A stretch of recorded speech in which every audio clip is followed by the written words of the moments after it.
What's up, people? I'm Karlos Nassib. I'm at my house here in Westchester, Pennsylvania. Just want to take a quick moment to say that I'm gay. I've been meaning to do this for a while now, but I finally feel comfortable enough to get it off my chest. I really have the best life. I got the best family, friends, and job a guy could ask for. I'm a pretty private person, so I hope you guys know that I'm really not doing this for attention. I just think that representation and visibility are so important. I actually hope that one day videos like this and the whole coming out process are just not necessary.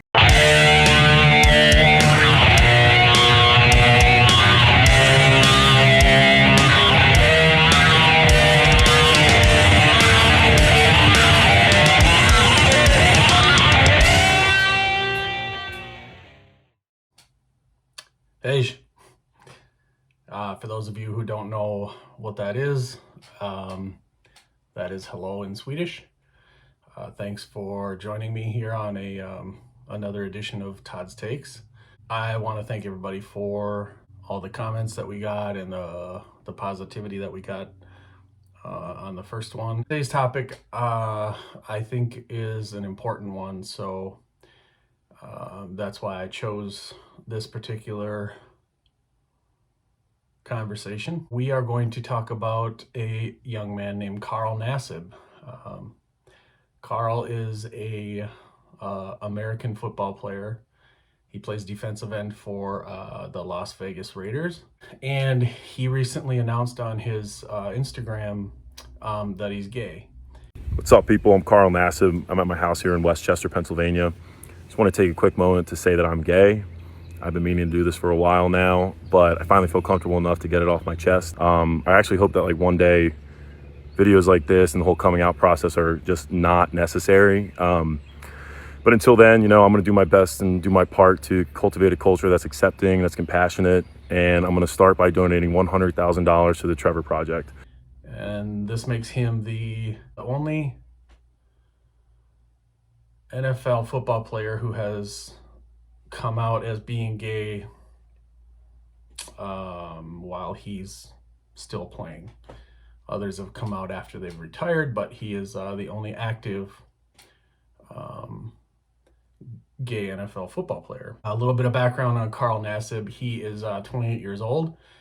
He was drafted in 2016 by the Cleveland Browns. In March 2020, he signed a contract with the Las Vegas Raiders. He plays defensive end. I think I mentioned that already. He won the Lombardi Trophy back when he was playing college football for Penn State, which is the award that they give out for the best linebacker slash lineman. He was a third-round draft choice when he came into the NFL from college. So pretty good football player. His Instagram post, I can't remember verbatim what he said this past summer when he came out, but it was very matter of fact. One of the quotes in there was he said something like, hey, I just want to take a quick moment to say that I'm gay. And he was just very matter of fact about it, which I think is pretty cool. And then further on in the post goes on to discuss the fact that he's got a very supportive family and very supportive friends, which I think is probably pretty important, especially for a young man to decide to come out like he did, particularly a football player. And I'll get to that. I'll go into that a little bit more detail about that in a little bit here. One of the really cool things that Karl did when he made this announcement this past summer is that he decided to donate $100,000 to the Trevor Project. Start by donating $100,000 to the Trevor Project. They're an incredible organization. They're the #1 suicide prevention service for LGBTQ youth in America, and they're truly doing incredible things. And I'm very excited to be a part of it, to help in any way that I can. And I'm really pumped to see what the future holds. That's all I have for you guys. An organization that provides crisis intervention, other types of intervention for LGBTQ plus folks who may be struggling. It's a good organization for people who are kind of feeling isolated or kind of feel like they're being kind of pushed out by their family or friends or whatnot. And so I think that's pretty awesome that he decided to donate to that particular organization. And I will have Katie put the link to the Trevor Project down below here. If you want to donate, that's totally up to you. And the cool thing, one of the cool things that I kind of noticed or kind of picked up on when Karl Nassib announced to the world that he's gay, is that, and I'm gonna say surprisingly, at least it was a surprise to me. But one thing that was really awesome is that I noticed that he did get quite a bit of support, people within the NFL community, whether it's current NFL players or former NFL players, football players, coming out in support of him, congratulating him on making that big step of coming out. And one of the tweets that really kind of caught my eye was from a player named Sean Merriman. I believe Sean is no longer in the league. I don't really follow NFL football as much as I used to, but Sean's message to Karl was pretty cool, I thought, and it really says a lot.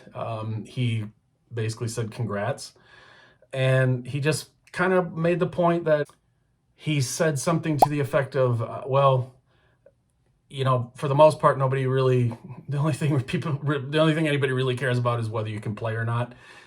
And I thought that was a really cool statement, because it to me, it shows that we as a society are starting to make a little bit of headway into accepting folks for who they are and having it not really be that big of a deal. I mean, we do have a long way to go.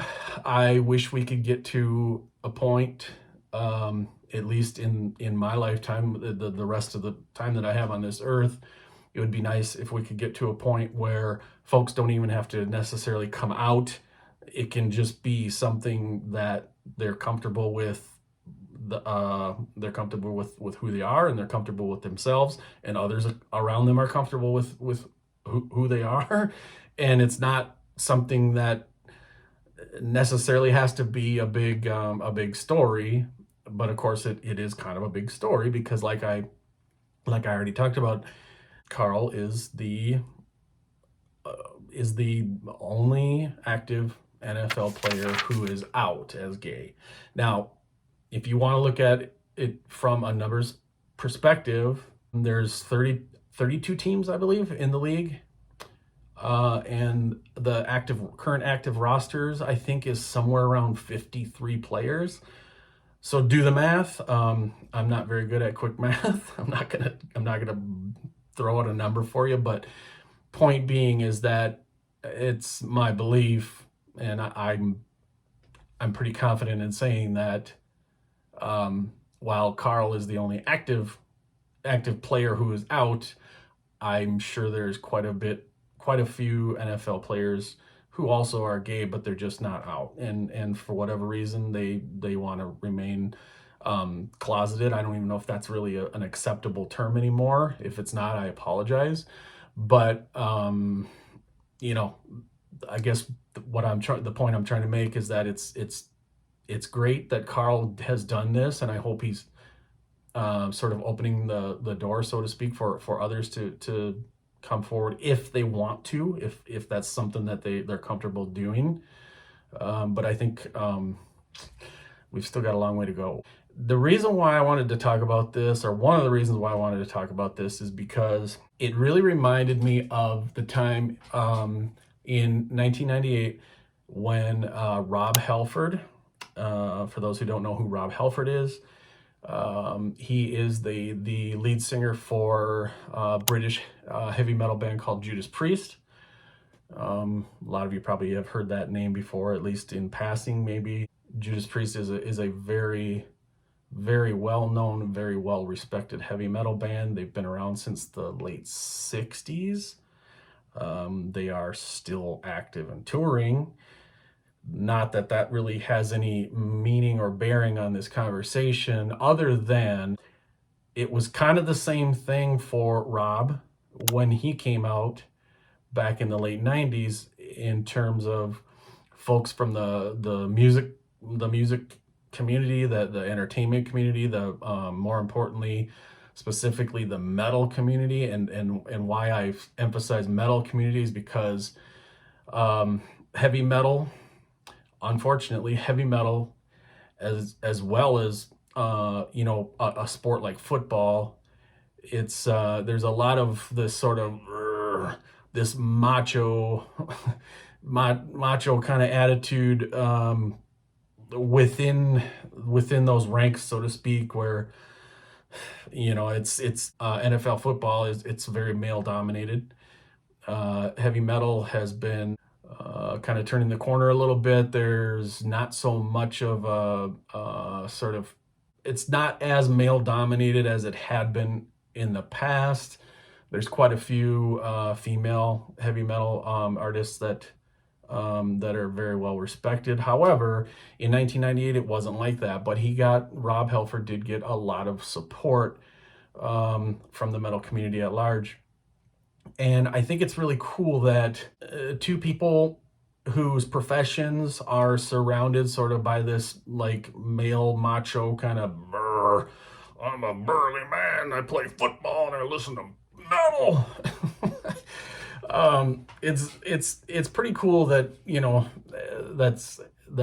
that people like them can feel comfortable in their own skin and come out and announce this about themselves, and not feel like they need to sort of hide, or that. But I know in both cases, I've read some quotes from Karlos Nassib. I recently read Rob Halford's autobiography that he recently put out. I can't really speak to Karlos Nassib a whole lot on this particular subject, just because it just happened recently. I mean, it just happened this summer. But Rob Halford made the statement that when he finally felt ready to announce this, he was actually being interviewed on MTV, and the interview had nothing to do whatsoever with his sexuality. It's just that he was at a point in his life where he very stream of conscious just sort of blurted it out, because he was comfortable enough that he knew it was, I guess, time. Rob Halford felt like it was time, and he announced it. Again, like I said, this was late 90s, 1998, and he basically stated afterward that even though it was a stream of consciousness thing, and he wasn't planning on necessarily coming out or telling the interviewer that he was a gay man, it just felt okay for him to just talk about it like it was sort of an everyday conversation. And then afterward, after he thought about it, he didn't have any regrets. He felt, oh, I finally was able to get this off my chest, and now I feel good about it, because now I don't have to hide who I am. This is who I am. I'm Rob Halford, the metal god. By and large, people didn't care in terms of saying, basically just giving their full support of Rob and saying, great, congratulations, that's awesome that you came out, we love you. And so I hope that attitudes are starting to change. It's, again, from 1998 till now, and I know that there's been other folks that have come out as being gay. Thought there was some interesting parallels between the two. And it's been a lot of years since, like, say, somebody like Rob Halford came out, and then Karlos Nassib kind of came out, this past summer. I think we're kind of moving in the right direction where people are starting to accept folks for who they are, but we've got a long way to go as a society. I think this brings hope for people to further break down these dumb stereotypes that you if you're gay you can't be a good football player, or you can't be a good soldier. You can't do this or that because you're I don't know, weak, or you don't have what it takes to those kinds of stereotypes are just so stupid. And I'm not trying to get on a soapbox, but I do really think that this is an important subject to talk about. And when I brought the idea to Katie about having me come on and do a segment called Todd's Takes, I wanted to bring things to you guys that, number one, are important to me. And I know this stuff is important to Katie, but I also wanted to help to start some dialogue, get some people talking about different things.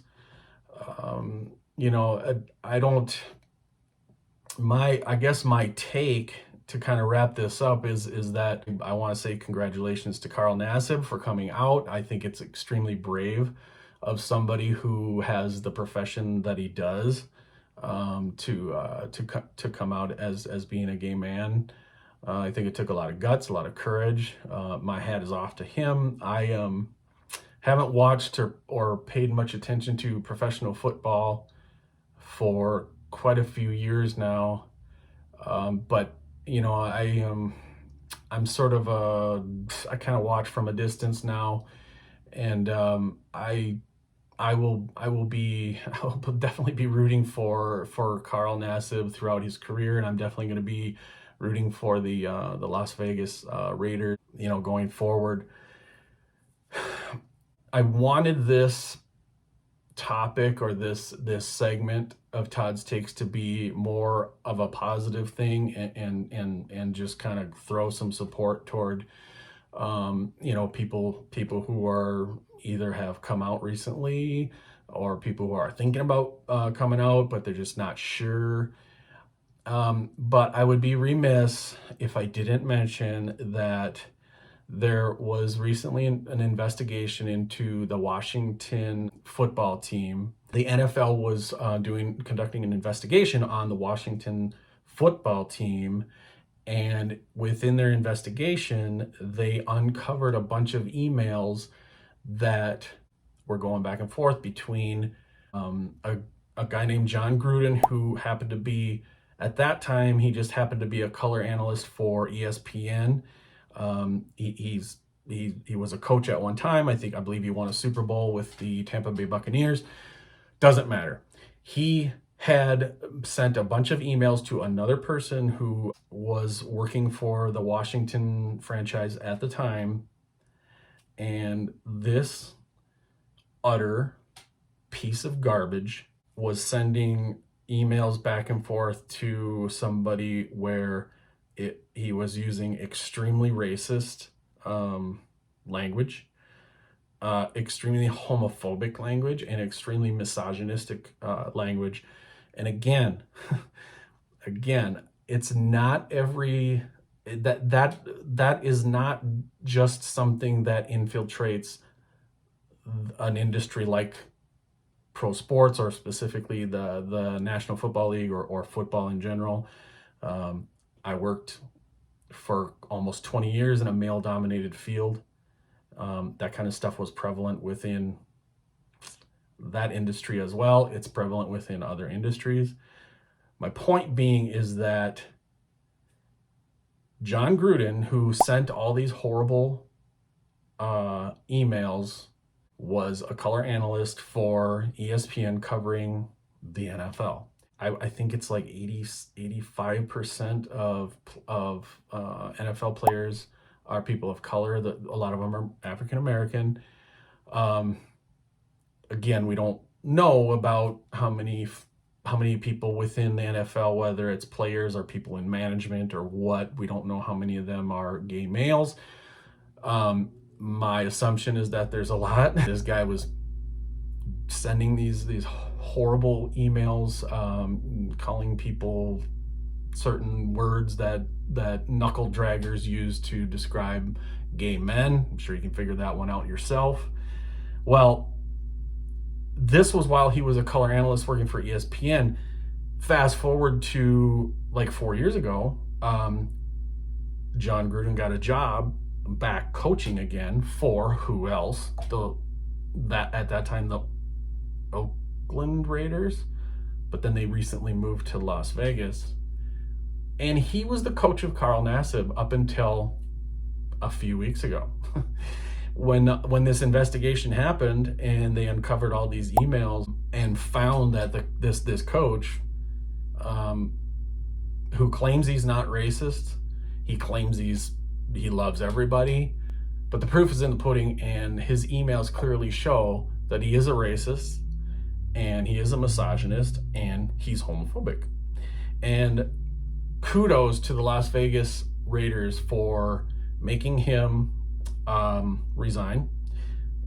My guess is that they made Gruden resign as opposed to firing him, because if they fired him, there was probably some wording in his contract that would have made it so that they would have had to buy out his contract and basically pay him the rest of the money. He was on his 4th year, I believe, of a 10-year contract. So they forced him to resign. He resigned. He's out. Kudos to EA Sports. EA Sports has EA Sports is a video game company, and they have, of course, their John Madden NFL game, where that's based on that particular year's whatever year that version of the game is out. It's got all the players, all the rosters are just like they would be in terms of when the season opened, and the coaches names and their history and their stats in terms of their wins, losses, blah blah blah. It's all in the game. And kudos to EA Sports for putting out a patch for that game to scrub John Gruden out of the game. He's not in there anymore, at least as far as I know. I don't know how long it takes them to send something like that to the folks that already own the game. You know, I hate cancel culture. I hate call out culture. But in this instance, I think it's a good thing that the NFL is just trying to just rid themselves of this John Gruden piece of garbage. While I'm on the subject of John Gruden, when this stuff came out, Karl Nassib, again, the football player that plays for, who was playing for John Gruden with the Las Vegas Raiders, it was a lot for him to process. It was a lot for him to process, and he ended up taking a leave of absence. And the organization was, very, very sympathetic to him. They said, take whatever time you need. If you need a couple days, if you need a week, whatever time you need to just kind of process this and get whatever you need to work out of your system. Come back when you're ready. And I think he took maybe a couple days off, then he was right back at it. And so I think that's really cool. I hope that with Karl Nassib coming out and being the only current active NFL player as being openly gay, I certainly hope that this provides some maybe support or helps other folks who are in one of these male-dominated sort of one of the in some sort of an industry where it's not still probably, at least on the surface or from the outside looking in, it's not necessarily something that's accepted. But I hope that this helps others to be able to come out and be comfortable with who they are and not have to hide because they shouldn't have to hide. It's like Katie says, she's got those pillows that say love is love, and that's very much a true statement. So with that, give us a thumbs up and Subscribe if you're not subscribed. If you like this content, don't forget to ring the bell. And Skull.